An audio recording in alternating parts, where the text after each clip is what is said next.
Hello, everybody, and welcome to your lunch break with one bookshelf. I am Lysa Penrose, brand manager of Dungeon Masters Guild, and this is Dungeon Masters Guild Community Jam, editor edition.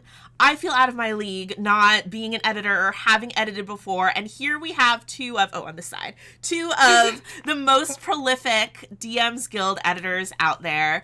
Let's start off with some introductions. Laura, tell folks who you are. Hi, I am Laura Hirsbrunner. I am an editor and sometimes designer and layout designer and random other things.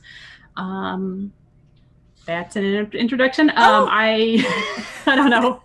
Do you want to tell us either your favorite jam or show us your jammy treat? Oh, yes. I brought baked brie because I was originally just going to have a jar of jam, and then I was at the store and there was brie and it called my name. So there is actually jam inside of here. It is not my favorite, but it is what I had in the refrigerator.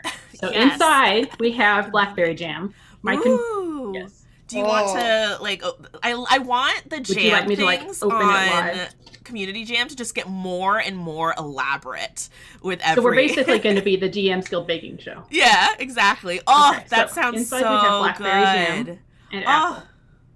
Yeah. I was talking to my friends who gave me my jam, and they said since I do D&D community with Lysa, and I'm on the DMs Guild, Community Jam, that I should also have a show about toast and bread. And I was like, yes. I'm trying to think what's like a pun we could do for that, but Hannah, speaking of, you've mentioned a few things, but who are you? I am Hannah Rose. You can find me on the internets at Wild Rose Mage, where I do editing, sometimes design, sometimes layout when needed, though I'm not as much of an expert as Laura at that. I worked on some Wizards of the Coast books. I have some stuff on DMs Guild. I have a bunch of stuff coming up. And my jam is lemon blueberry basil that some friends of mine made and were kind enough to give me. I'm very excited. I've had it once before with actually crackers and cheddar cheese, and it was delicious. Oh, I'm loving these jam cheese combos. Yeah, but today I have some sourdough toast to put it on. So is it okay to eat on stream if I mute my mic? Eating on stream. Okay. I'm glad, because I am gonna mute my mic and be eating toast. All right, I love that. And Hannah is much better at introductions than I am. So a fun jam fact is that blueberry jam is really lovely to make because you don't have to add any pectin into it, or much pectin, because the blueberries thicken the jam naturally. So we're all learning things already. That's my contribution to the editor edition. Jam facts. But to start us off, as we all enjoy our snacks, I have liquid breakfast, which is just coffee. Let's start with your origin stories in the realm of D&D creation. And Laura, we'll start with you. How did you get involved with DMs Guild or designing and editing for D&D? Completely by accident. I think most of us find ourselves there. But I was a relatively new D&D player. I'd only been playing for a year or two. I'm a baby in D&D land. Everyone has been playing longer than me. But I'd only been playing for maybe a year or two, and then I started DMing. And in the process, I was DMing Eberron, and there was this old adventure from 3.5 that nobody had converted to 5e. And so I ran it for my players, and in the process, I was like, there's this thing called DMs Guild, and I can put it on there, and people can enjoy it. So I kind of just stuck it up there, and people liked it. And then I accidentally got hired to edit for Keith Baker. I kind of skipped a year in between there. But that was the very beginning. It kind of launched from the what was it called? Fallen Angel was the adventure that Keith wrote back in the day. And from there, I got hooked up with a bunch of people who wanted to get together and write more Eberron adventures, which is where Across Eberron was born. And from there, kind of is where the Keith Baker Presents and Exploring Eberron came through. And so that's when I did editing and layout for that, and a little bit of design too, but a little wee bit of design. 99% of the book is Keith. I feel like what I'm learning already is that editors are extremely multi-talented, because you've all listed 50 different things you do that are related to designing and creating D&D. Hannah, what about you? Well, actually, a comment on that last thing. Partly, I think that I may be like, I think I am, I don't know, my deepest talents lie in editing. It's part of what I'm really passionate about, but I like writing and design too. It's a lot, writing is slow and hard for me, but I like doing some design. I like doing some layout. Anyway, I started in working on D&D in the DMs Guild. My partner has published stuff on DMsGuild and many other things. And my friend Kelly, the opera geek, had posted something on Twitter about wouldn't it be cool if there were an opera bard, College of the Opera subclass, and she posted some ideas for it. And I was like, well, I'll make this for her for fun. I'll make her an opera bard subclass and write it up and learn the D&D style and format it pretty. And then she was like, you need to put this on. I was just going to post it on Twitter as like an image. And she was like, you need to put this on DMsGuild. I was like, okay. So I got some people to play test it and put some pictures of her on the layout and published it on DMsGuild. I would say this was December, actually, so almost 2 years ago exactly. We published it, I believe, December 23rd, 2018.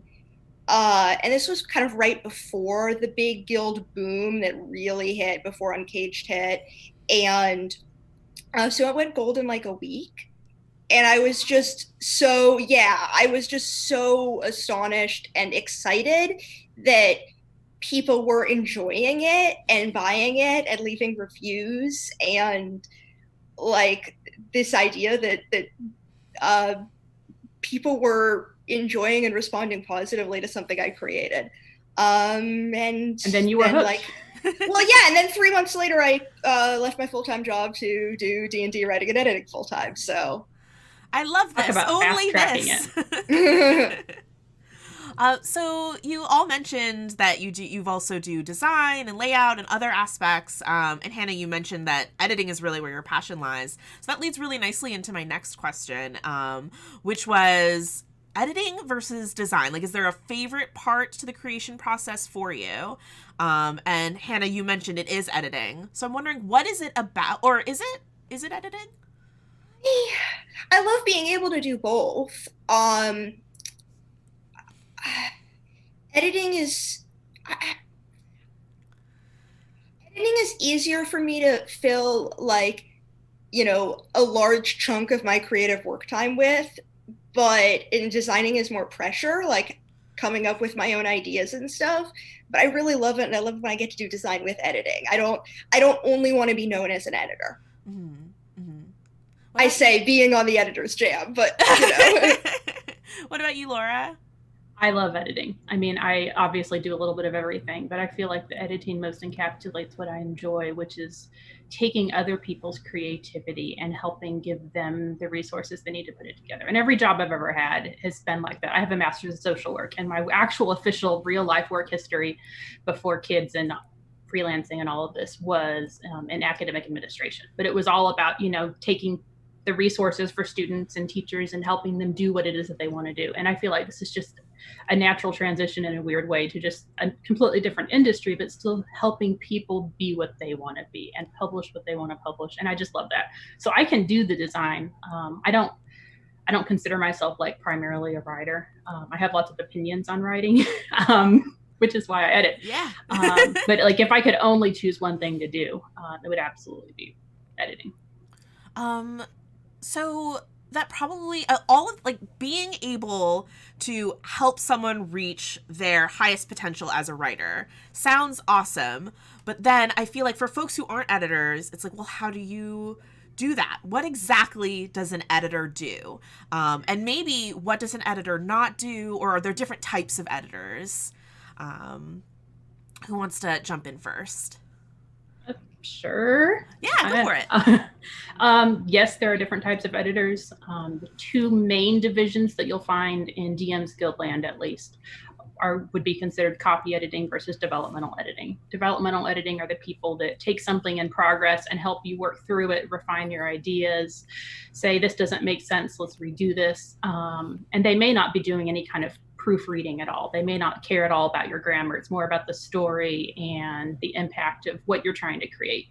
And then copy editing is primarily once you have a finished body of work that you're like, hey, I'm an author, I think this is ready to publish, then you give it to a copy editor who takes the red pen to it and tells you all the things that are wrong with it. And that's where a lot more of the proofreading comes in, grammar, the style guide for D&D books, everything like that. Both really, really important and so helpful for making your work the best it can be. Can you give me an example of something a developmental editor might come back to you with as feedback, or just trying to understand that role a little better? I can jump in with one. Yeah, go for it. One thing that I sometimes comment on when I'm doing developmental editing is like, well, you said that this is what happens if the players succeed on this, group check. What happens if they fail? D&D adventures don't always need to be if then else statements. But sometimes it's like, well, they need to succeed on this check to progress the story forward. So this might be an issue if they all happen, if none of them are good at survival or they all roll poorly. Nice. And I would actually add a third type of editing in there that I want to talk about briefly, which is line editing. This gets people, especially in the D&D community, kind of roll this into copy editing, but I am really passionate about making people's products and writing shine and making them the best they can be. And for me, that means also having really good, beautiful prose that and really good, beautiful prose that's also clear and consistent. So it has to sound good, but it also has to make sense. And oftentimes people are like, yeah, I just need a copy editor to check D&D style. It becomes more of a proofreading, a grammatical, or the expectation is that an editor will come in and fix any grammar issues and run on sentences and, skill check style mistakes. But what I would say I'm really known for among the people who hire me is making everything sound good and be polished and be professional. And that's really important to me. And that's a lot of work, but I love being able to do it. Wow, so there's 3 different types of editing, so 3 different editor hats. That's more than I realized. So we've touched on this a little bit already, but I'm wondering if there's more that you have to add on it, which is, why should folks on Dungeon Masters Guild hire an editor? Is there ever a time when you wouldn't recommend one, or every case folks should have them? And how do you know which type of editor you want to hire? Goodness gracious. That was a lot of questions all at once. Laura, we'll start with you. I am biased as an editor, but I think everybody should have an editor. Shocker. And the really great thing about the DMsGuild community is there's so many people that are trying to get started writing and people that are trying to get started editing at the same time that you can very frequently, if you're a new author and you're like, well, I can't afford to hire, a big time editor person, you can very easily most of the time find somebody that's kind of wanting to get started and that's willing to come alongside and edit, and they're not going to have the same skills and experience as somebody that actually edits as a job. But you can share royalties on that, and you can, launch the product in DMsGuild and have another set of eyes on it. And so there's really, practically speaking, no reason ever to publish without an editor, because you don't have to pay them up front. You might not get to hire Hannah without paying her up front, but it is possible to find people to do that, even if they might just be getting started just like you are. But as far as why editors are useful, they're doing the same thing as if you gave your book that you're writing to another friend and you said, hey friend, give me your opinions on this. But the editor is not just looking at it from the perspective of one friend, but they're really experienced in saying, I'm going to think about this through the eyes of anybody that could be reading this. I want to read it both through the lens of a DM that's been DMing for 20 years and through the eyes of somebody that's just picking this up as their first encounter with D&D. And to really be able to see it through all of those lenses at one time and analyze every sentence and every page and all of it to say, how can we make this tighter and better? So it's not just about finding typos, which a lot of people can do. But it's saying, I need to look at typos. So if you want to hire somebody to find typos, read a sample of their work and make sure they can. Yeah, absolutely. But I mean, you're gonna, I lost my train of thought. I don't know. Sorry. Go for it, Hannah. Oh, sorry, I interrupted you. Oh no, I frequently lose my train of thought. You were talking about, you were talking about No, I don't remember. What I remember is that I was going to say that feedback is good, actually. Yeah. Feedback makes things better, even if you know, don't want to hire or can't hire a developmental editor or line editor. Get someone you know who's, you know, like a friend or a fellow player or your DM who's willing and able to donate some time, and maybe offer to give them, you know, take them out for dinner when, well, order them a dinner, or or send them something or give them a royalty share and have them read it over, give you their thoughts, proofread it. Just feedback is good. DMsGuild is a really competitive marketplace these days. And even if you're just doing something for fun, I personally think that it's much more fulfilling the more proud you can be of what you're putting up. And if you're putting up something that's really good, you'll get more out of it. A related question, and this is a good point for me to remind folks who are in our chat that you can ask Laura and Hannah questions. Just put question in all caps at the front, and our mods, Mare and Jack, will grab those and put those into a little side chat for me. A lot of those we'll take at the end, but there's one that's related to something you both mentioned. Oh gosh. Azalul Brinter asks, question, what's the standard to pay an editor? Is it a royalty share? What's the usual? If we're talking about hiring editors, makes sense that this question would come up. So the short answer is there's a very, very, very wide range. Practically speaking, if you're looking at the hobbyist market in DMsGuild, there's a wide range of people publishing on DMsGuild. But if you're looking at the people that are like, hey, you know, I want to I want to write something, I want to put it up, I'm not really planning on just selling thousands of copies, I just want to have fun. Typically on that, you can get somebody to edit for about 10% of royalties, with 50% going to DMsGuild and OBS, 50% left over, 10% of the total pie. So not 5%, but 10% of the total pie typically is about what you can expect to give to an editor. If you're just like, hey, random editor out there, come and edit my stuff. That maybe also said, think about what you're going to price your product at, and how, you know, even if somebody's just proofreading it, how long is it going to take them to look at it and what might be a fair rate. Yeah, if you're wanting to offer something for $1 that's going to take them, 100 hours of work, probably a 10% royalty cut isn't going to do it. Even like 20 hours of work, but yeah. But then on the paid end, typically as the products get more expensive and have a wider production budget, is when you start looking at percents. And I think that probably low end copy editing, if you're looking at just basic proofreading for somebody that's kind of just getting started, you might find someone at 2 to 3 cents a word. Like low end for basic, I want you to find typos and that's it. If you're wanting somebody to do especially copy if editing, it's already been developmentally edited. Yeah, if you're looking for somebody to do copy editing or developmental editing, you're typically looking at 4 cents minimum on up to 10 to 20, depending on who it is and what it's for. So it's a huge range. The industry has the industry rates for, writers, designers, everybody in the tabletop industry have historically been very low. Especially it's been a hobbyist industry. Lots of people did it on the side for very little money. But it's really been getting better in recent years. And I can go on about that. But basically, the least I feel comfortable personally paying somebody for copy editing is 5 cents a word. And when I was starting out, that was my minimum. I set my absolute minimum at 5 cents a word. It's really good to understand what even like a good starting point is and what feels like a fair starting point for folks. So I'm wondering, as you all have edited quite a bit, are there common writing or design mistakes that you see show up for folks from the hobbyist level to the professional level? Really common things that you see come up again and again? Or do you have editing pet peeves? We have many editing pet yes. peeves. I think do we have to pick one?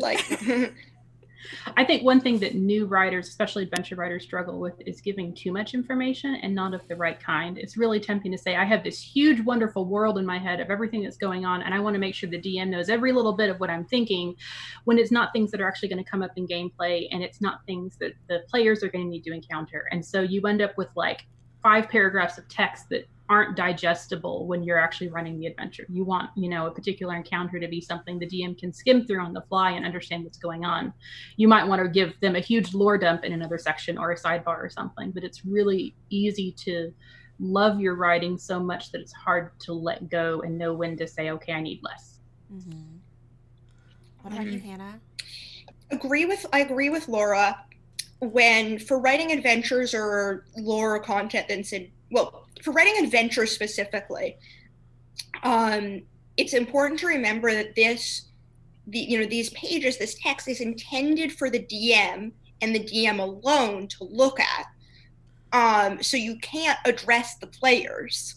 You can't say you are going to do this. But you also have to keep in mind, and I keep in mind when editing, what would my group of players do when doing this? What might some players do in these situations? And again, you can't allow for every eventuality, but you could say, I think most groups would expect that there's going to be a combat when the giant suddenly lumbers out. And if you're actually supposed to, talk to the giant, and there's this, half page of resolution where you have tea with the giant, that's awesome, but you need to give some players some indication that that's possible. So keeping in mind that your direct writing audience is the DM, but the players are going to be the ones using what the DM runs.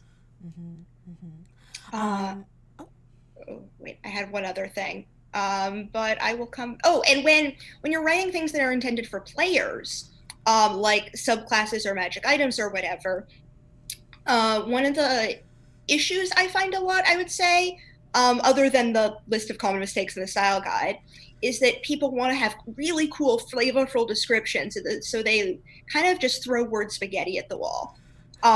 They're like, this is a cool flavor thing.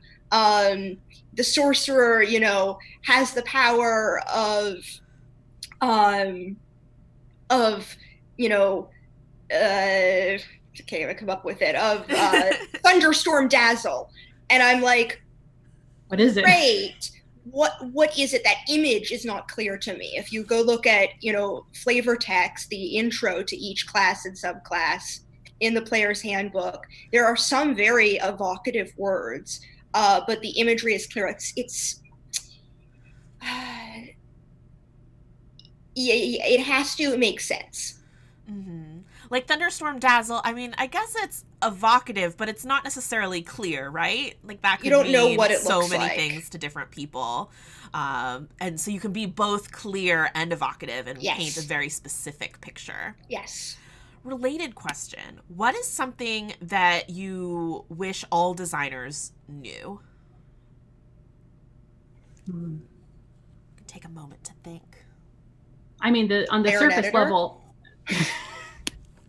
I wish all designers were really familiar with the style guide. They don't have to have it memorized. I mean, that's why you hire an editor, is to round out those things. But when you have somebody that's designing and wanting people to buy their products for a particular brand that they haven't even read the basic instruction manual for. I mean, the style guide is really short and it can feel intimidating, but there's a lot of stuff in there that if you can do that, it's going to take the editor's focus off of, hey, let's fix all these nitty gritty things that you could have done already, to let's really take this to the next level. And it's going to save you money too, if you've already done that. It's going to make your editor happier. Yes, and then they'll want to keep working with you. But I mean, the style guide is not going to give you everything you need to know. It's not going to help you know how to format everything, or what a hanging subhead is versus an inline subhead or anything like that. But it's going to get you a lot of the way there to know, how do I present this in a way that's going to be familiar to a DM? They're used to the hardcovers. I need to make sure that when I'm writing that it's going to be accessible to somebody that's expecting it to be a certain way. Mm-hmm. And I think to that point, I would want designers to be familiar with what D&D adventures look and sound like. Absolutely.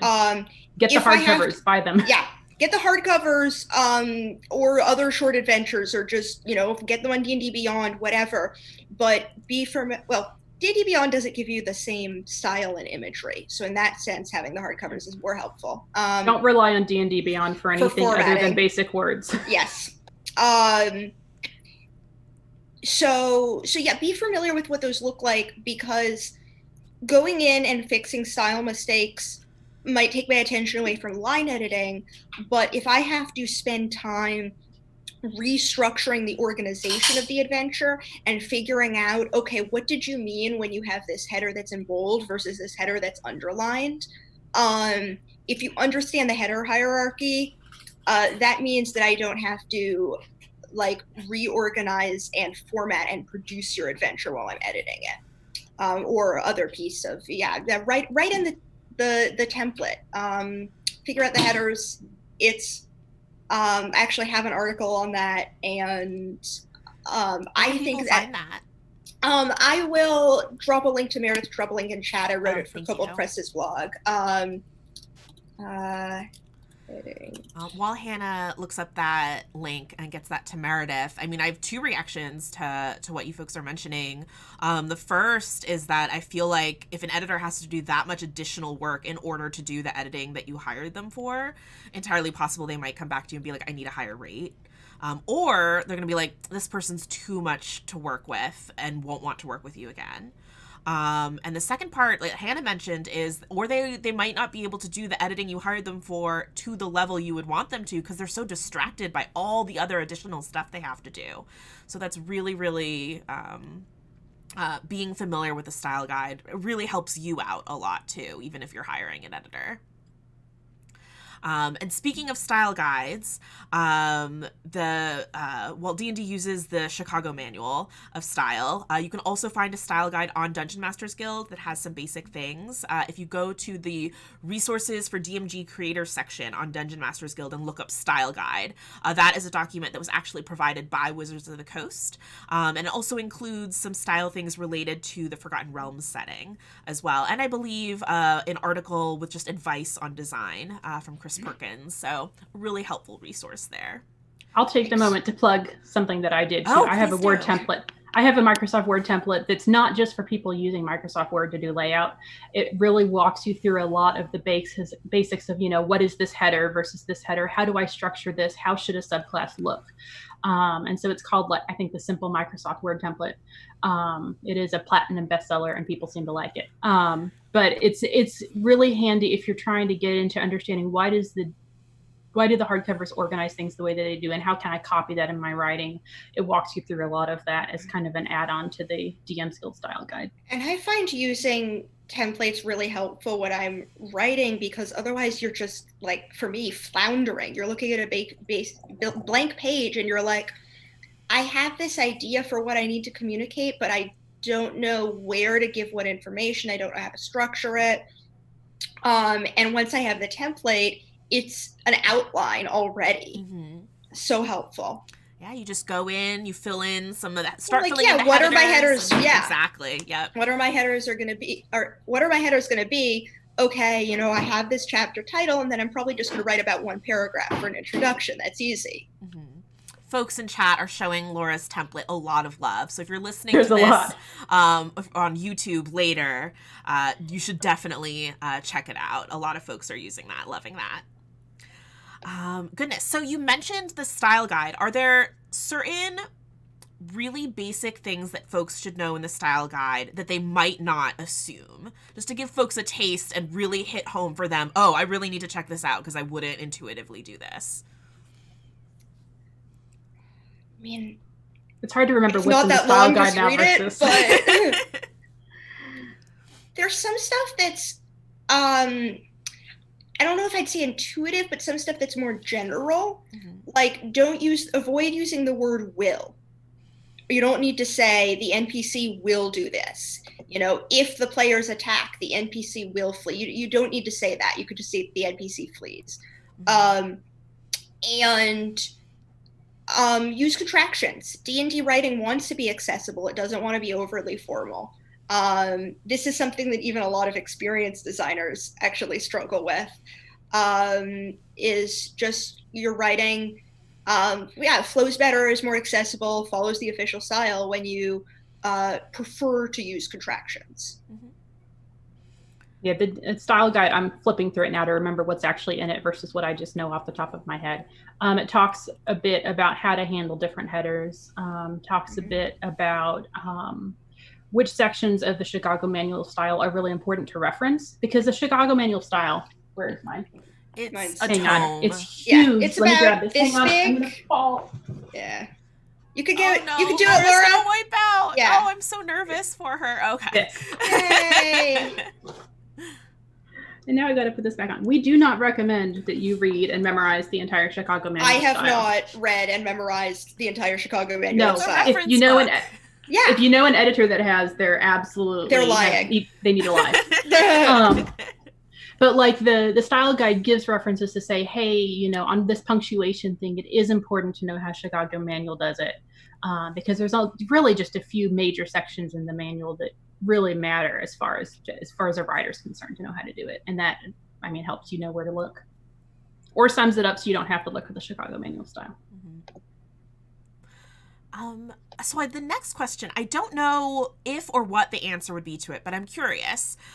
So you've worked on a number of DM's Guild projects, non-DM's Guild projects. Is there anything unique to editing for the Dungeon Masters Guild community?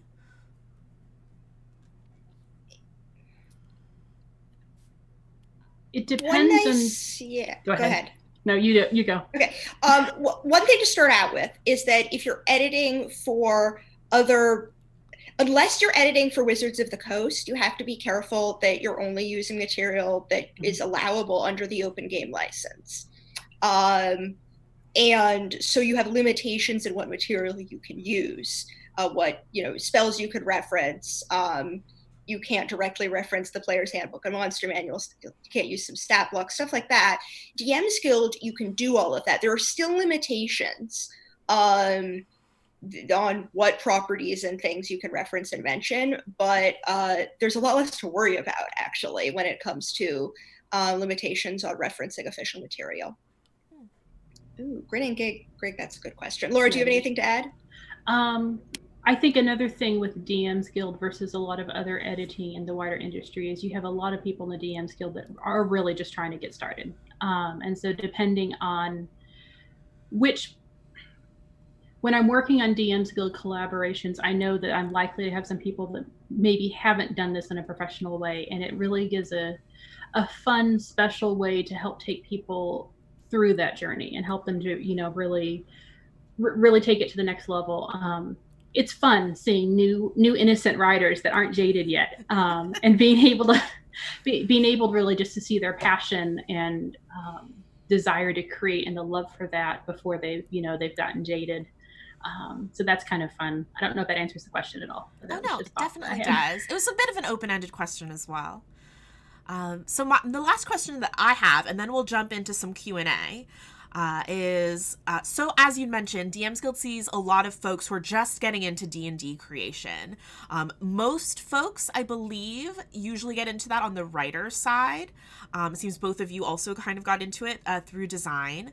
But what might be signs to someone that they actually have the makings of a great editor as well?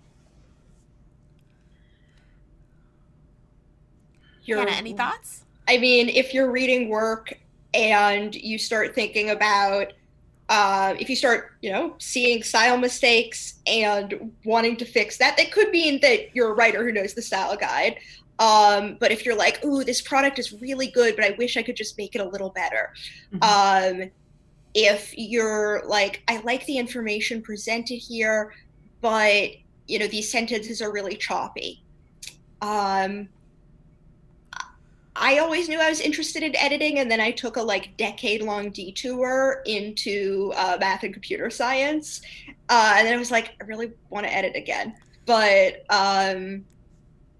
if you see stuff and you want to make it better, that's what it comes down to for me.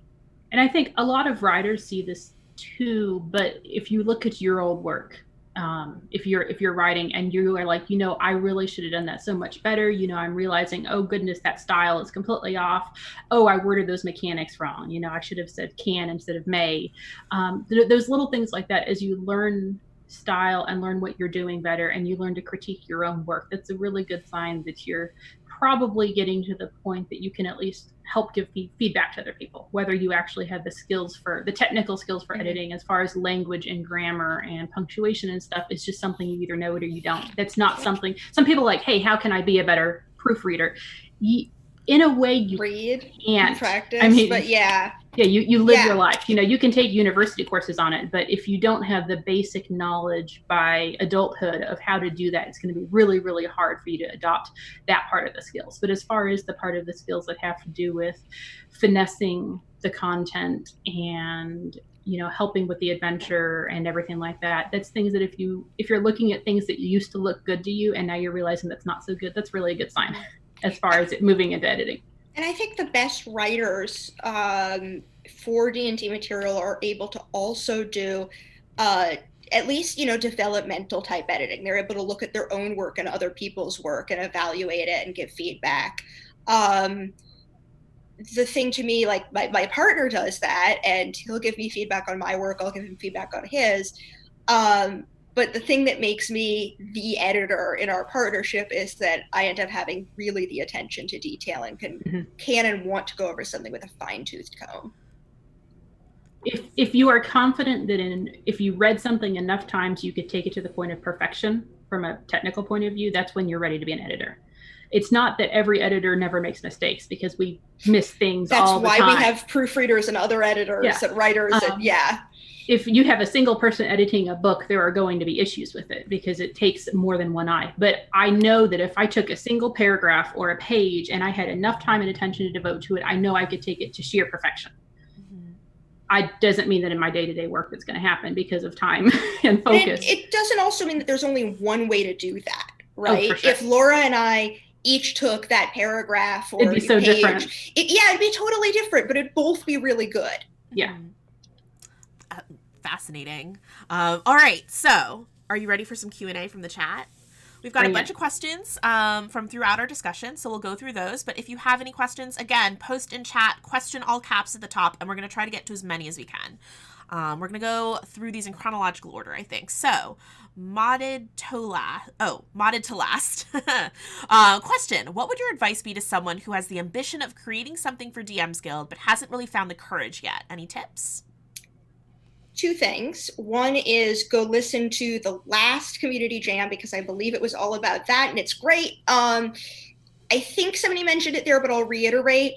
My biggest piece of advice is start small. My experience is I never would have gotten started publishing on DMsGuild, especially not kind of as relatively quickly as I did, if I hadn't started with something that was only one page.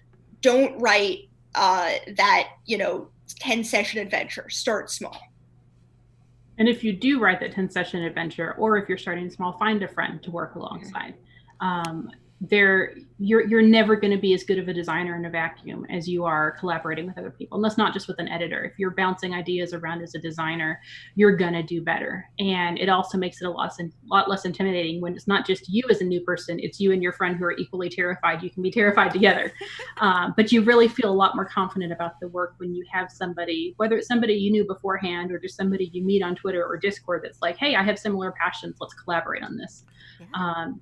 It'll really help you to not just get it off the ground and you have the motivation and courage to do it, but it also helps to polish a lot.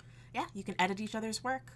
That collaborative aspect is, I think, my favorite part of what makes Dungeon Masters Guild a community. All right, Critical Hit Guru. Question: when editing, do you ever stumble across an incorrect cumulative adjective order or other phrase that causes you to start questioning everything you've already reviewed? How do you get over this without sinking hours of time relearning basic grammar concepts? That's when you message an editor friend and say, holy moly, I am so stuck on this. How do you do this? If there is no such thing as an editor that knows all the answers. I am constantly in personal messages, especially with Sadie, who you guys interviewed last month. Sadie and I are constantly shooting questions back to each other of, okay, I've got this sentence and the punctuation is driving me nuts. How can I fix this? Yeah, especially if you're not under too strict of an NDA, that's helpful. Or if you are, talk to someone else on the project. Or completely reword the sentence so that it's not breaking the NDA. Yes. Something completely different. Good point. I am, like I said, I've always been interested in editing, and then I took that detour into much more, I guess, math-oriented fields, though good writing is still important.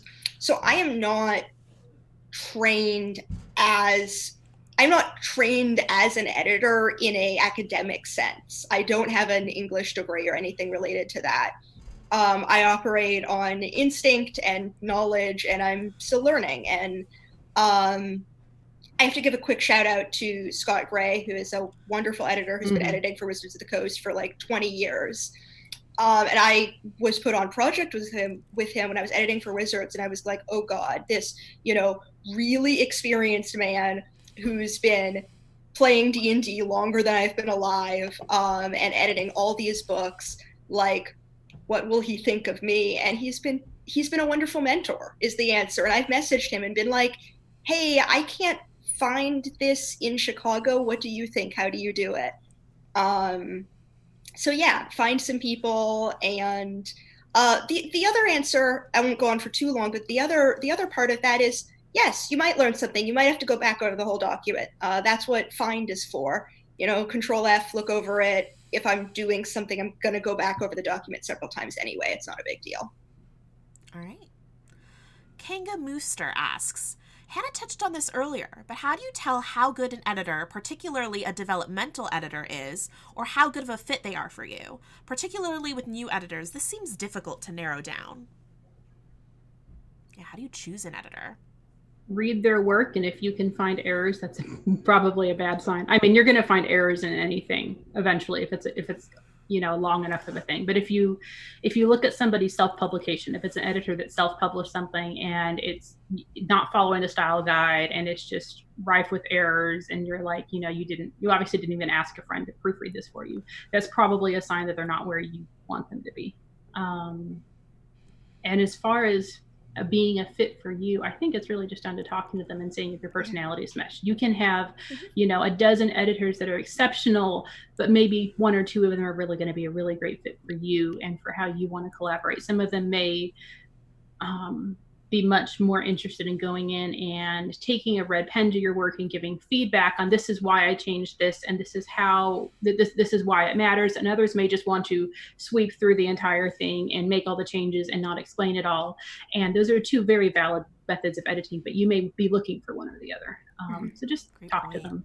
Yeah, and I think in terms of the feedback you get, if you want somebody to just go in and fix things and hand it off to you as quickly as possible, then that's what you're looking for. If you want somebody who you can really collaborate with and go back and forth with and discuss things, talk to them, but to some extent you're just gonna have to try it out.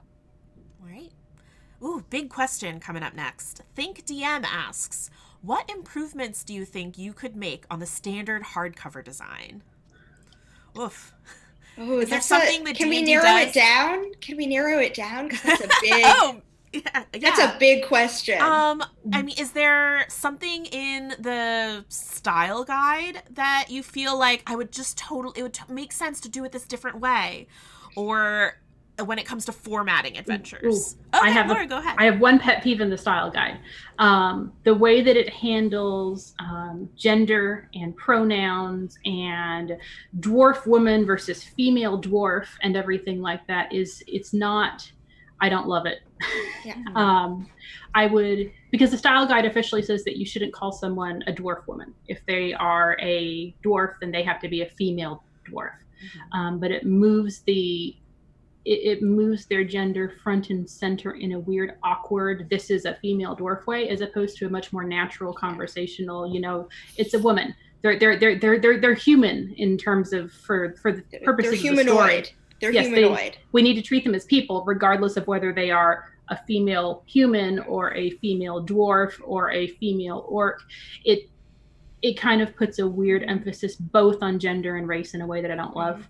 And I also wish that the books focused more on giving pronouns rather than giving physical descriptions. And they are. Yeah. But as far as the past books that have been out. Yeah. That's been one thing I'd really love to see changed. Another thing on a wider design standpoint in the hardcovers is they tend to give too much text at once. I wish, and it has moved towards more bullets, but especially in the older books you have in adventures, you have long paragraphs of text that visually it's hard to tell what's in there.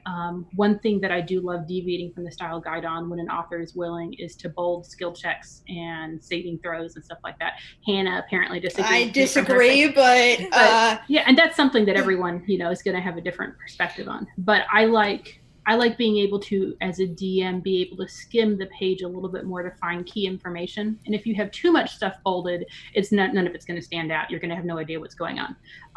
But breaking things up into a few more paragraphs and a few more bullet points can help to make it more accessible in a way that I see some other systems doing that aren't really, I don't see D&D doing quite as much. What are your thoughts, Hannah? I think I agree with Laura in terms of the pronouns and gender treatment in the style guide that's on DMsGuild. I find that one out of date when it comes to how things are, like that one was published like 4 years ago or something. I find that out of date when it comes to how things are actually being treated in current books. And I think it's even possible that we would that like 6th edition, whenever it comes along, would drop the convention of having to say female dwarf and be okay with dwarf woman. So yeah, I've gone in and changed my own copy of the style guide to be less begrudging about singular they, because that's not actually the treatment right now. D&D books that have been published the last couple of years are all about that singular okay. Sadie and I had a long conversation about a certain comma style change that I won't go into here because it's too much detail. But yeah, there are a few things. There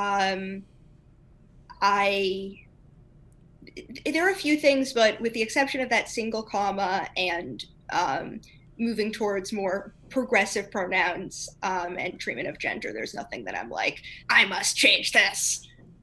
We can't talk about commas on the editor edition. When can we talk about commas? It will take too long, Lisa. We only have 8 minutes left. Okay. From a mechanical perspective, one other thing I miss is keywords from 4E. It was really easy in 4E to see exactly what something meant from a technical, mechanical standpoint because the keyword, you had a keyword that meant only one thing all the time. And while I love that 5e has a more natural language approach, is taken that sometimes too far to the other side where it can be a little harder to say, well, what exactly do they mean by this? And somebody that's really experienced in mechanics can read it and say, oh yeah, this is what it means. But 4e, I think, was a little more accessible for people before they learned exactly how things were worded to dive into that and know exactly how to express things. Grinning Greg asks, how many projects are you typically working on as editors at any one time? Between 1 and 10. Oh my goodness, that's such a broad range. Does it become hard to kind of keep the projects separated in your head, or not really? I don't think so. You're reading words on a page, and it's different. You're working on whatever's in front of you at the time. There's definitely a matter of, having enough mental focus to jump between several really intensive projects in terms of brain power. But I would say if you include projects that I'm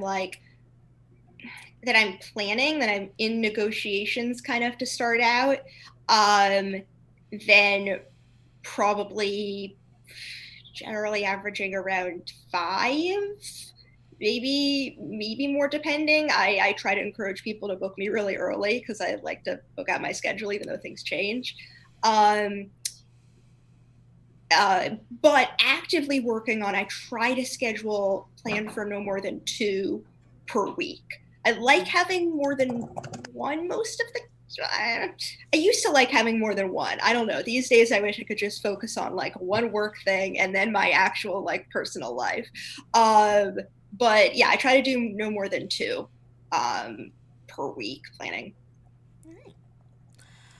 All right. The Lionel asks, for people just getting started through the DMsGuild, how do you know when to switch from handling editing yourself to hiring an editor? First time you publish. Find somebody to collaborate with that, even if they're not a professional editor, find somebody that's got a good head on their shoulders, that knows the basics, and that will go in and do a royalty share for you from the beginning. Editors don't ever edit for free. You don't need to build a portfolio with free work.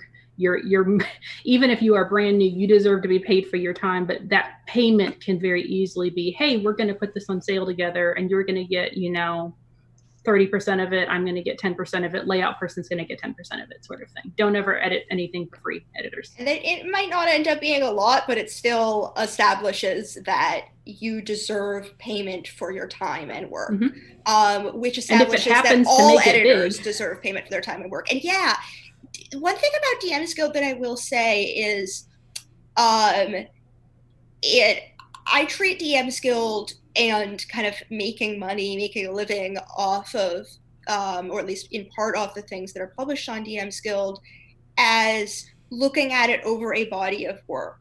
Because some things I've worked really hard on and made like $40 off of. And some things have hit it big, and it's a significant percentage of my income for the entire year. All right, we are on to our last question, which comes from Cole Sparks. Other than offering it for free to DMsGuild folks, which I guess we're just talking about now, so we'll see if you have anything to add, how does one get into editing professionally? So just to kick us off, Cole Sparks, don't offer it for free. There's many different options, but are there any other ways to kind of get started editing for DMsGuild? I think it's really about finding the places that the creators are and talking to them, whether that's taking the RPG Writers Workshop and then in the middle of learning everything, because even if you're an editor, you can learn a lot from that kind of thing. But then saying, hey, I've been wanting to, to try my hand more at editing. Is there anybody that would be willing to share, to set this up? The other thing I'd give as recommendation, not just how to get in, but how to act when you are. Don't sell yourself as more experienced than you are. Be upfront of, hey, I'm still just building this, I'd love to learn.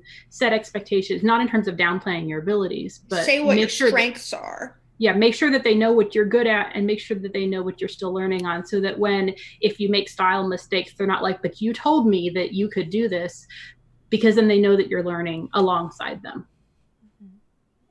Sadie has a list of books in chat. I have 2 books sitting by my bed that I bought about copy editing that I've been meaning to read. So maybe over the holidays.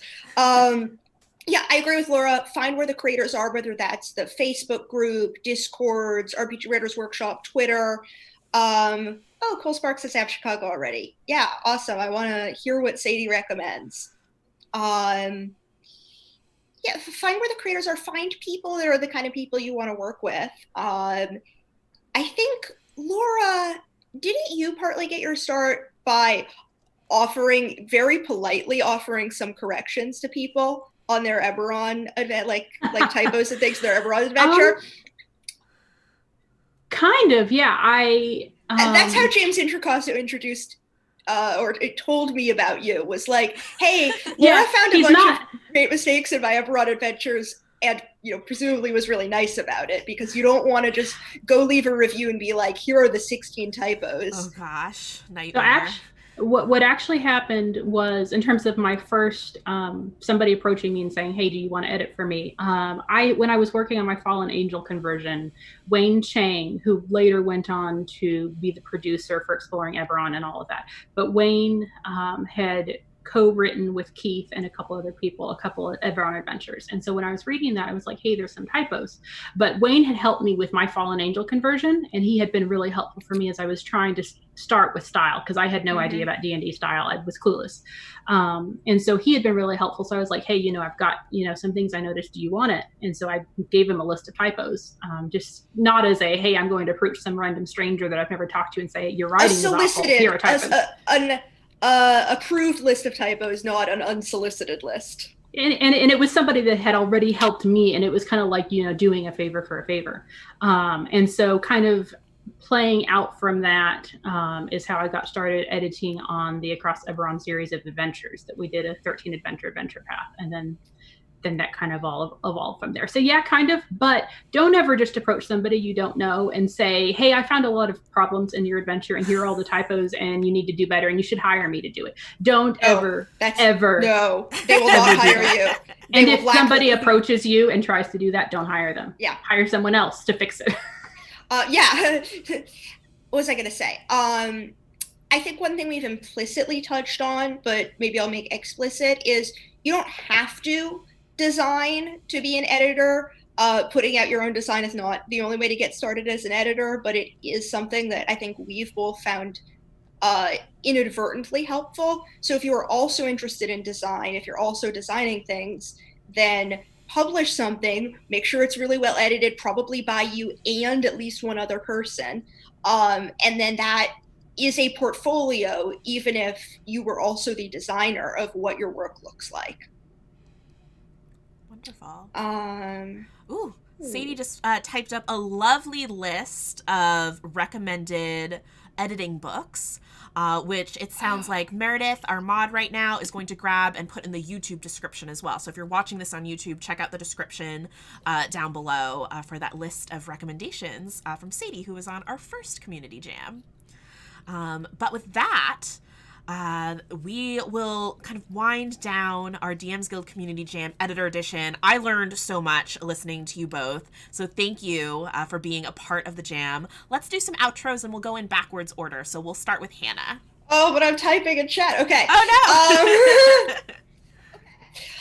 I am Hannah Rose. I am an editor, designer, multitasker. And you can find me on Twitter and Instagram at WildRoseMage. I think at least one person in chat had a question that we didn't get to that I wanted to answer. So my week is wildly busy, but feel free to tag me on Twitter and I will do my best to respond. I love answering style questions. Laura. And I am Laura Hirsbrunner. You can find me on Twitter at Laura_HIRSB. Because I have a very boring Twitter name. You might have seen my work on things like Exploring Eberron and Eberron Confidential. I've worked with both Sadie and Justice from last month's excellent Design Dash. Not Design Dash, what are we on? Jam. Community Whatever jam. the jam I think we are in. But yeah, if you want an editor, call me or Twitter me. And that's my outro. Yay! And I am Lysa Penrose. I am the brand manager for Dungeon Masters Guild, which you can find on Twitter and Instagram at DMs_Guild. And we also have a Facebook page, Dungeon Masters Guild, and a Facebook group, which is meant for creators. Just look up Dungeon Masters Guild. You should be able to easily find them both. Tomorrow on the D&D Twitch at 11 a.m. Pacific time, we are going to be doing our DM's Guild game show, DM's Guild Design Dash. I know the name of my show. Where folks have 15 minutes to make a D&D encounter. It's a really fun, very different sort of DM's Guild show, so I hope to see you there. And next week, same time, same place, on twitch.tv/onebookshelf right here, I will be reading us an apocalyptic Christmas story from DriveThruFiction, one of our other marketplaces. So I hope you'll join me for some holiday story time there. As far as me, you can find me at Lysa Penrose on Instagram, Twitter, and Twitch. And I also just released a game on another marketplace of ours, DriveThruRPG. If you are looking for a one-page witchy game to play with your family over the holidays, look up Mundane Magic RPG. And I hope you'll have a fun time. Definitely tag me if you play it. I want to hear about it. Thank you both, Hannah and Laura, again for being on Community Jam. And we'll see you all next week.